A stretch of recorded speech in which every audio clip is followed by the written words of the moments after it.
You were live. Welcome to the City of Eureka Springs Budget Workshop on this March 27th. Beautiful day out today.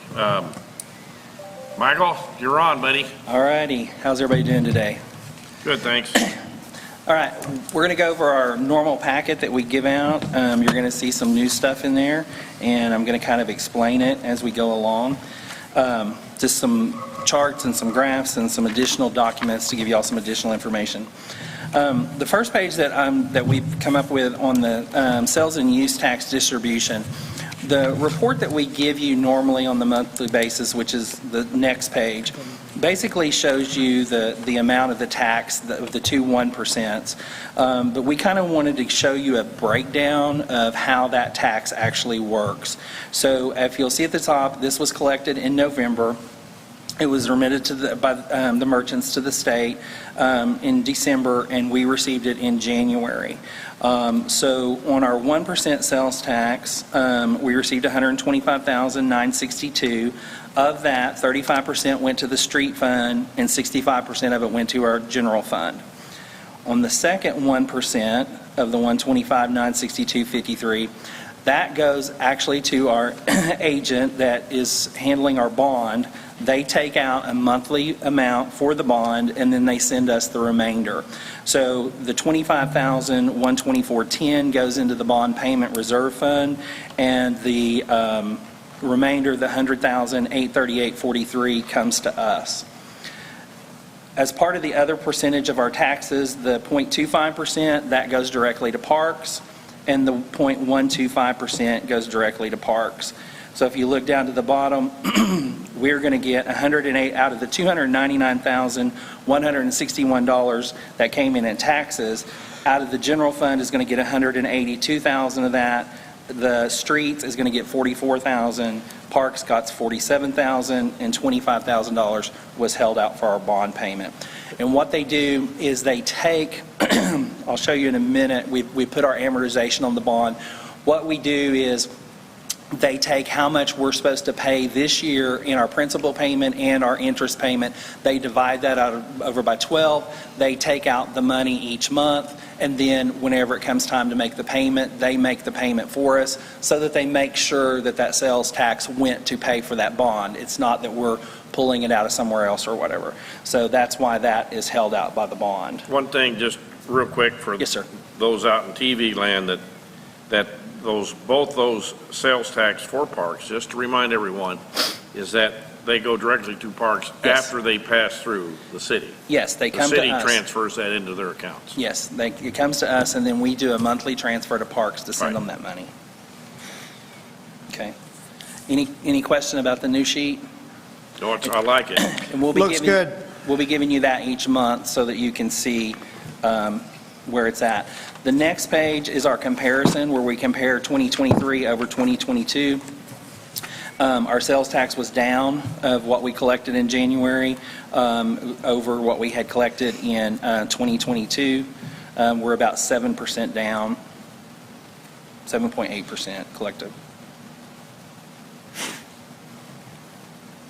And then the next graph we're going to show you is this is going to be a graph just showing the sales tax that we're getting month over month, so you can see the year over year. And this shows the sales tax for 2021, the sales tax for 2022, and then what we've collected in 2023. So this is just going to be a visual bar graph for you to be able to see that sales tax on.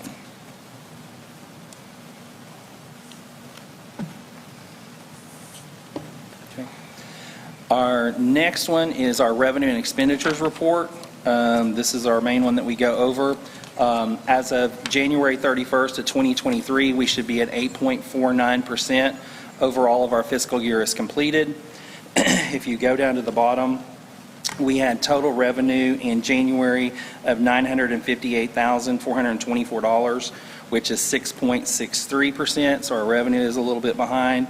Our expenses are at $884,119, which is 6.3%, which is also running a little behind. So revenue is not as high as we expected, but our expenses aren't either. So that's a net of about $74,000. Question, Yes, sir. on Department 15, on the building there, that's, it's the one that's 18.9%. Why is it already that far in? Is there anything specific? That's in our building department, and one of the things is it has to do with some of the training, some of the books that we've had to order, some of the expenses that have been laid out in the building department. And you can see that if you will turn. Into that, yeah, okay. Yeah. It's going to be Department 16, or 15, Department 15. Right after the fire and EMS. That's your building department. Another thing is, that is also throwing that up there is, with the employee leaving at the end of the year, there was a payout of some vacation, sick time, some things like that. So that's why the salaries are up there kind of high on that. And that occurred after the first of the year? Yes. Because his We're last talking day about was for the end Bobby of the Gray. year. Yeah, his last day was the end of the year, so the payroll ran into January. I see, okay. So that's part of it too. Is it going to be solvent? Yeah, we'll make adjustments at the mid-year to kind of adjust those things, to bring them back in line. Some of the things also are up front that, like some of the supplies and stuff, those are Right. one-time purchases that they won't be monthly reoccurring purchases. Okay. Okay. That was the only question I had on that, and that's a lot easier now to really do it that way thanks for pointing that out. Okay. It's a lot easier to follow, and next time I can look that up myself. It's okay. So, any other questions on that section? No. On that?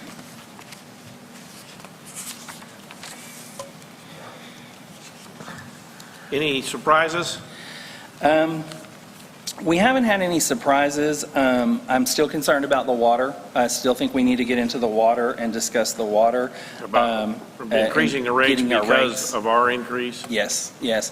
And I also have that information, it's something we talked about last time. The water rates in 2021 were 1.75 per thousand. In 22, they went up to 1.9. In 23, they're 2.20. So $2.20 per thousand. So these are 3 rate increases that we have absorbed as the city, but we have not passed on to the customer. So That brings me to the next question, and that is, and I don't mean, if anybody else has something, please speak up, but I'm just, and it's something we need to address relatively soon, I agree. Yes. How are we as far as the meter replacements, upgrades? And it appears that we made some headway because I've had some people call me that have had meter problems in the readings and things and unusual bills, but they've been rectified. Yeah. And that's good news because it's happened quick and. Yeah, 2 things there. One is, as far as the electronic meters, we're still waiting on a few pieces of that to come in. They're hoping to get that in and installed in April. So once we get those electronic meters in, what now is a 2 or 3 week process of going around town reading all the meters will turn into a day or maybe 2. So then once you get that read a lot faster, then that gives the ladies a lot more time to go through the bills and see if somebody's bill is way out of line, is it a water leak, what's going on, that kind of stuff. Right. But putting Linda up there is the second phase of this. That has really helped. She's a lot more eyes on the bills, and has the ladies up there also eyes on the bills, and they're getting things taken care of a lot faster. That's great. Like a report that I had today from Simon, that he sent me earlier today, like our shutoffs for this month are like down to almost 0 because they've been able to get the bills out, get them right, talk to the people, call the people, get the payments in, work out payments with them or whatever, and get it going. And so our shutoffs are down to almost nothing. The big thing that I see in that too is as bills, when bills are incorrect and they're overcharged and it takes them in the, the I&I may go from $5 to $50, in a month's billing, which, is a big hit. And so, those things are being corrected, and Yes. so I'm Yeah. all for it. They're doing, it's good. I'm Yeah, glad to see it. Linda's doing a really good job, and she's putting a lot of eyes on it. She's, making sure when they print that she's going through them real thoroughly, and they're being a lot more proactive on if a bill is okay, so we go out and reread it, but the bill's still bad. It's like, okay, well, then they get a hold of the customer to find out what's going on. They don't just Great. wait for the customer to call them. That's great. So That's they're great. trying to be a lot more proactive and figure those things I out. think that's wonderful. Part of the problem we have with water is that last month, 58% disappeared. We had that much water loss that we bought from the district. We did? Yeah, that's what I got from Simon. I can't imagine it being losing 58%. 58%. How do we lose 58%? Leaks. We got bunches of leaks. And new leaks every day. The water lines are old and old and. He's right. We do have leaks, and we have new ones occur. And this town is in a special situation. We got water tanks that are way up on top of the hill, and just the static pressure at the bottom of the mountain can be 300 pounds, well over 200 pounds. You got to have reducers on it, that's for sure. It's a half a pound per foot of fall, so, yeah. But we need to have some kind of. We've done corrective measures for those leaks. And if they're anything close to being that high again, I'm going to be real unhappy. So I hope that's not The month before, it was 40%. and that's terrible. That's Yeah, not that's, good. and that's something you might want to bring Simon in and let him answer. I'll also talk to the mayor Yeah. about that. Yeah, because I'm not aware of that. He hasn't Yeah, talked to me about I think, that. that maybe we can get somebody to put that on the agenda for Okay. next meeting, just to have a That's quick not a problem. discussion. Okay. What else you got? All righty, so that gets us through that portion of it. Then if you turn after the detail, we've got a couple more charts here that we want to show you.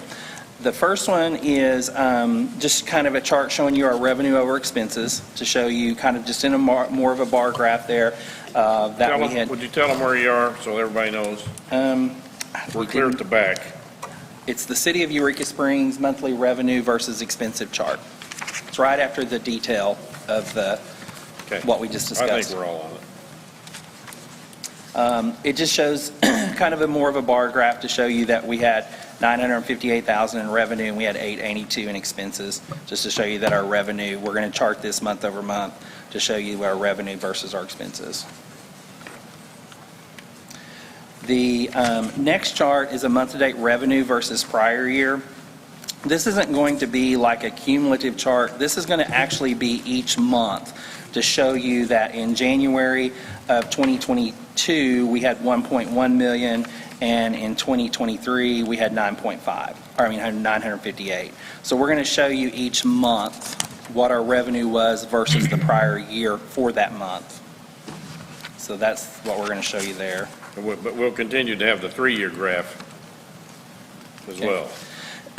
The next page that you come to is called the Capital Expenditures 2023. What this report is what I have done is I have gone back into our budget and I pulled out everything that we have approved as a capital expenditure in the budget for 2023. And then once we purchase that item, or once that item comes in, we'll put it under the cost category and we'll put it under our acquisition date and then any notes out to the side. The reason why I wanted to do this is because sometimes when we're going through the budgeting process, we look at things and we say, okay, like we'll just take the ambulance refurb. Okay, we're going to approve this much money for it, but then it doesn't get done until October or November or whenever. And when we come back, sometimes we don't remember what we approved in the budget. So I just want this to be able to show, since these are our big ticket items that we're purchasing, I want us to be able to see this is what was originally approved, this is when we got it, and this is the date. So that y'all will, just as a reference, so y'all will know. So like so far, the only thing in January that we had purchased was the new plow. and this was the portion of it to purchase the truck portion. Then they have all the modifications. That bill finally came in this month, so eventually we'll update that to show that, And the 80 is the aggregate for that. right, 80 was the aggregate for that. Yeah, I tried to break it out to show you each project that we have, whether it was radios, vehicle replacements, equipment, the different things. How many work trucks are in that 90,000? As many as we can get in there. Honestly, he needs a whole new fleet, honestly. Oh, he because does. Dwayne did not refurbish that fleet at all. His I trucks are understand. rusted out and falling apart. So what that was for was originally for 2 vehicles. We were at about 45,000 each. Since he has such a need for them, he's trying to shop and find some, cheaper, maybe some new, some used, low miles, that kind of stuff, to get as many out of that 90,000 as we can. So, yeah. Get rid of some of the rust. Yes, yes. Well, some of them, the engines are out of them and everything. They don't even run, so. But that will just be an update, and that's going to be a more FYI thing on this sheet, just to kind of keep you guys posted and let you know where we're at. The next sheet is our comparative bank balances, and just kind of shows you the balances that are in our checking accounts, in our various checking accounts, our CDs. I will note here, we renewed 3 CDs this month, and we got pretty decent rates on them. We were pretty happy with it, so that was a good thing. What are the rates now? They were in the 4s, a little over 4. I think 4.5 was the APY. 4.6. Yeah, so, which was significantly up. They were at 3 something last year, so a good percentage point or more. And then the next chart, we're just going to kind of show you our month-over-month bank balance comparisons, so that we can see if at some point we look like we're burning through our cash, or if, this one we want it to stay pretty level, because then we're paying for ourselves. So that'll be the next one. This is the time of year when we have that. Yes, we That end drop up in- spending. You got the first of the year. You've got a lot of outlay of expenses that are one-time expenditures. Yeah, a lot of so you insurance. got that, and then our taxes aren't coming in as good as they are in peak season. The next page, I've updated this one a little bit, just kind of give y'all a little bit better picture here. This is our sales tax bond that we have left. Our payoff date on it is 10/1 of 27. Our next payment that we will make a payment is 4/1 of 2023, and it's going to be $10,582.10, and it's going to be an interest-only payment. If you look at the chart down below, that kind of shows you the payments that we have left. So on 4/1, we'll make an interest payment. On 10/1, we'll make a principal and an interest payment. And then it kind of, just goes down to show you the 27 payoff. We'll take those off as we make more payments on it. That's But that just kind of lets you see the amortization schedule, so that you'll know a little bit about what our payments are going to be. Looks a whole lot better than the last one. Yeah. That's exciting. Yeah. So that's all I have in my original package. The handouts that Ida gave to y'all before the meeting was just 2 follow-up things. The first one was, I wanted to show you our fuel recon. We've talked a little bit about the fuel. So I kind of wanted to show you how that works. If you kind of go to the let's go to the third page first, which is the weekly total. This is the journal that they keep at the PD. And when somebody comes in and gets fuel, like you can see, the very first one was Public Works. And the reason why it's the year end is because has to do with this billing over here. But the beginning read was on the tank at the PD was the 96539.7. When he finished filling up, it was at the 956 563.7, so he got 24 gallons of gas. When he gave his slip to him at the office, then that is the dispatcher that logged that in. So this is all of the gas that was logged in and out for the first week of December. I mean, first week of December, January, it's kind of our weekly. From 12, if you'll see at the top, from 12:30 to 1:07. So this is the log that they keep. The first 2 pages, what we do is then we take that log for the entire month, and then we go and expense that out to the different departments. So out of the fuel, it expenses out to police, public works, transit, fire, parks, building, and cemetery. So if they're on this log, then they get journalized over here, and it gets charged out to those accounts. The way we do the fuel is we buy the fuel and we bring it in as a receivable, and then once they utilize the fuel, then it's charged out to the different departments and expensed to those departments.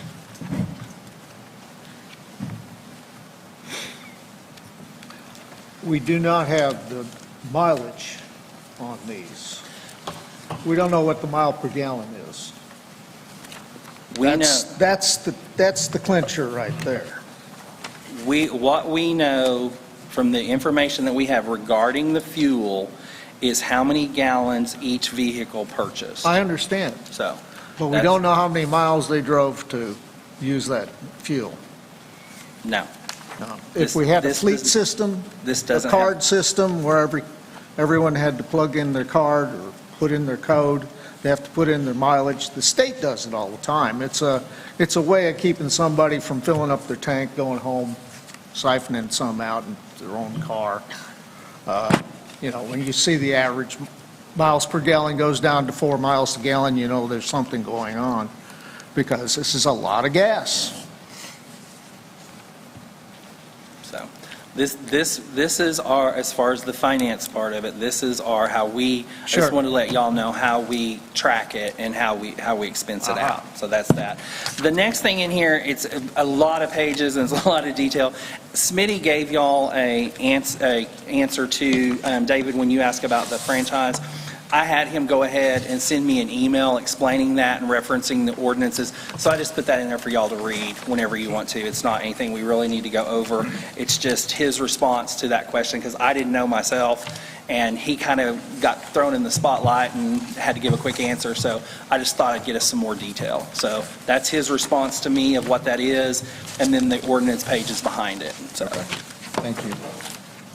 Quick question for you, though. On page 3 of the weekly total fuel report, you may not know the answer to this, but do you know what vehicle number is assigned to the chief? Yes, we do. We have that information. A lot of times, the names are on the reports. A lot of times when we put out the public reports, we put identifiers on them instead of the actual names, but that's information that we can get. So if you look on, like, the vehicle number, those like the 37, that's car 37. That's the number 37 car at the police department. Well, I guess I'm asking, is that the vehicle that the chief drives? No. I think his is number 40.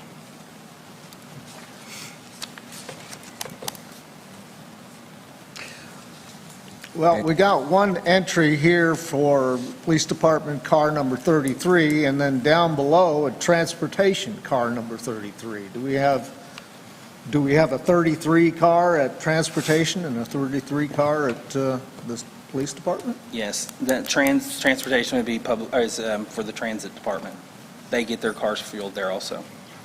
Yeah, just a little confusing that we have A duplicate number. duplicate number in 2 different departments.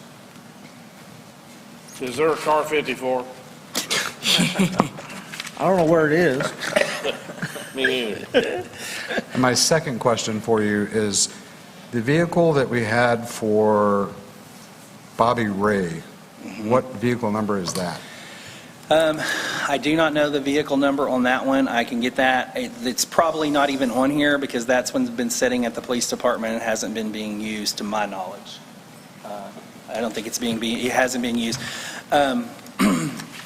There's some police equipment in it that Jacob is not certified to be using, and so he has not been able to use that pickup with that equipment in it. How long, why is it taking so long to get that fixed? Well, the answer to that was that Jacob was going through the certification to be able to drive that vehicle.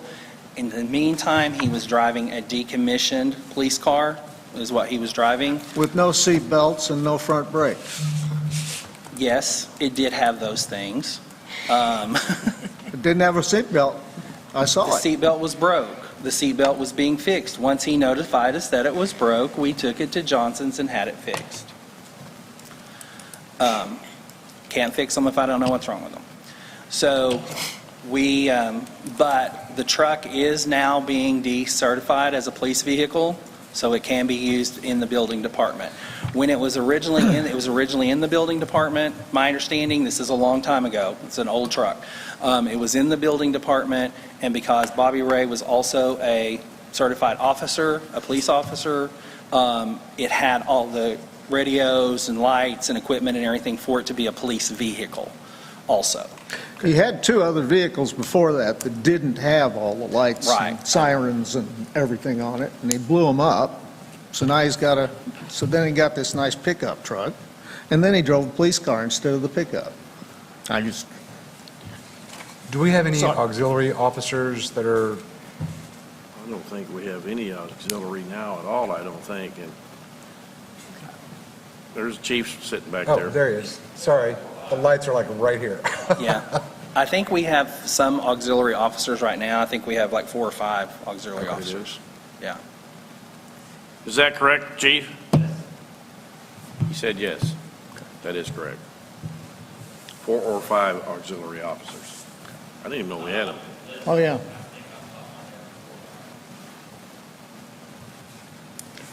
Very good. Anything else, ladies and gentlemen? Oh, thanks, Mike. You're welcome. Appreciate it very much. Thank you. Thank you. Great job. Great job. Thanks. Okay, we got about 15 minutes.